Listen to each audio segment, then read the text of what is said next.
Welcome to Dulcimerica.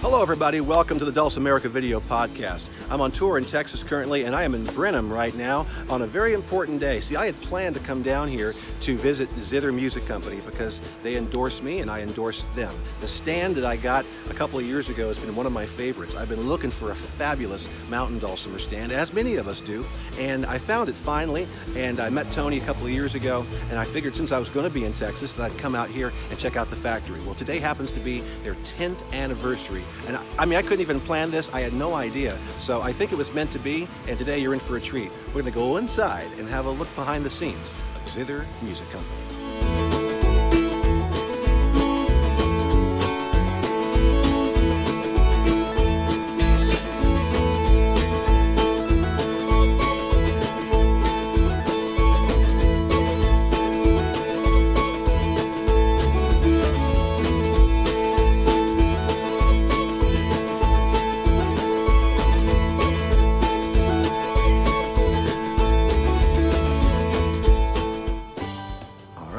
Welcome to Zither International Headquarters. This is our international headquarters. Full disclosure, everything you see after here, I got a D in wood shop, so don't get too impressed. So my wife framed that, but she also framed the 2 awards that we won at Winter NAMM in LA and then Summer NAMM in Nashville. And I tell people, don't get it twisted. God made all of this happen. If you doubt that, there's the D in woodshop just to for clarification. Come on in, I'll introduce you. This is Thaddeus Smith. Thaddeus is our Director of Operations, and this is my wife, Debbie Meeks. And Debbie is the owner of the company. If you get that twisted, just remember, the women are gonna get it all anyway, so you may as well just, you know, make that clear right up front. I'm gonna have Thaddeus take you from the beginning of the process to the raw wood, all the way to finish. Okay. So I'll turn you over to the expert. So Thaddeus, why don't you show Bing how to... All right, follow me. So down here in this first bay, we keep all of our raw material. We are very lucky to have an excellent supplier of premium hardwoods. Everything we use is 100% real hardwoods. No particle boards, no laminates, nothing. So we work with about 8 or 9 different species of hardwood, and those are sourced from all around the globe. Some from South America, some from Africa. Our most common species is mahogany. We also use some American red oak, walnut, cherry, maple, and some exotic woods, like padauk, which comes from Africa, and purple heart, which comes from the Amazon. You can see the colors of these woods. They grow naturally that color. We don't use any stains or dyes on our woods. So everything you see is the natural color of the wood. And from there, we move to the saws, which is my favorite part. We start chopping and cutting, start creating some sawdust. And when you cut something like that padauk, it looks like you just busted open a big old bag of Cheetos and leaves that bright orange sawdust everywhere. So we start chopping, we use all of our templates here. Everything we do is made by hand. There's no robotics or CNC routers. So we use hand-attached templates, and we cut everything out with our power tools by hand. And it moves through the process. We've got multiple band saws. We've got about 14 different drill presses, a couple of planers. Everything's about efficiency and process. In addition to the instrument stands we make, we've started making stools as well in 3 different sizes. Right here you're looking at some prototypes of our new template. We just adjusted the size to make it a little bit taller and a little bit more stable.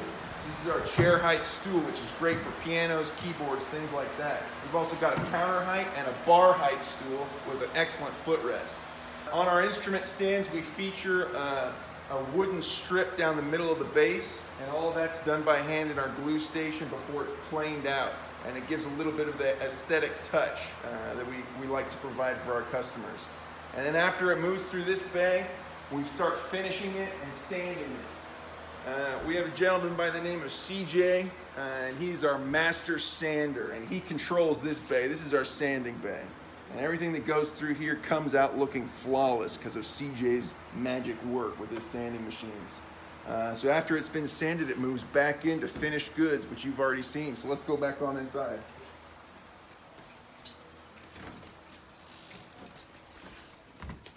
And once we're in finish, Debbie takes control, and she is a whiz kid with the finish. Once CJ gets it nice and sanded, she makes it all nice and polished, and it comes out shiny, and it's beautiful stuff that we couldn't do without every step of the process and every individual that gets their hand on the product. Purple Heart. Tell them about the It's my finish that you're favorite. using. I used a mixture of linseed oil, and it took a while to get the formula, and a tiny bit of polyurethane and a little bit of mineral spirits. See how beautiful it enhances the natural color of the wood. That's right. No stains or dyes. So that Purple Heart that you're looking at grows that purple color naturally. It's my favorite. And then, after it's finished, it goes back over here. And you can see our fearless leader mangling another cardboard box.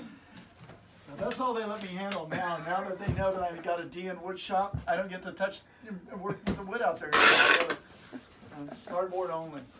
So there you go. That is the start to finish tour of Zither International Headquarters right here in Brenham, Texas. On the 10th anniversary. That's right. This is the 10th anniversary of Zither Music Company.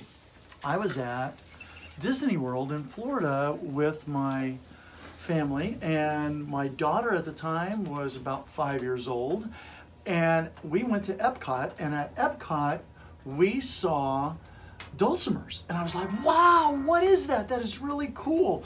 And so I was fascinated by them and started messing around with them, and at that time I thought, what would be cool is if they had that instrument in a guitar form. Because my daughter at 5 years old kept trying to play my guitars, and she would say, Dad, my hand hurts, it's cramping, it feels funny, it's not fun, and it sounds terrible. And so I thought, well, what if you could come up with an instrument that is easy to play, no wrong notes, and that looked kind of cool? And I thought I was like the only guy ever in history to do it. Then I found out about the McNally strum stick, and then I found out that it wasn't, that guy that started it. It was years and years ago. They had walkabout dulcimers, they had stick dulcimers, they had, and this was way back in the Appalachians. They had the walk-around dulcimers, and so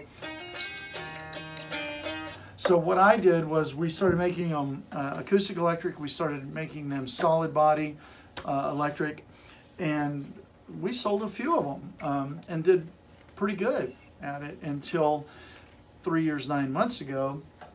One of my artists said, you need a stand for that. And I was like, yeah, I don't really. Designed one, and we changed the design 7 times in making it. And then we grew it up and made it nice and big for guitars. And then after that, we make them now for 14 different instruments, and from ukulele to cello and everything in between, dulcimers and saxophones and all of that. And we're very grateful to get to do this. This is how our company pivoted. I thought that I was going to change the music world with a new instrument. Turns out we're changing the music world by helping people play their existing instruments, because if your instrument is out, you're more likely to play it than if it is in the case or under the bed or in the closet. So if your instrument's out on a beautiful stand in your living room that looks like a piece of furniture, and you're gonna pick it up and play it if you got 5 or 10 minutes.